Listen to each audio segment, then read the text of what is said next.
घास घेऊन न्हाणी निघाल्या करवल्या गोपाण्याला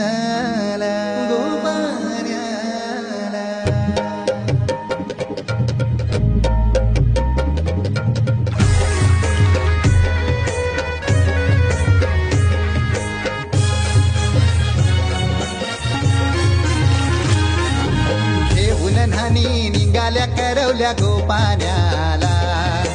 घेऊन न्हाणी निघाल्या करवल्या गोपाण्याला मनाचा मान देईन म्हणजे एकविराईला मनाचा मान देईन म्हणजे एकविराईला घेऊन न्हाणी निघाल्या करवल्या गोपाण्याला घेऊन न्हाणी निघाल्या करवल्या गोपाण्याला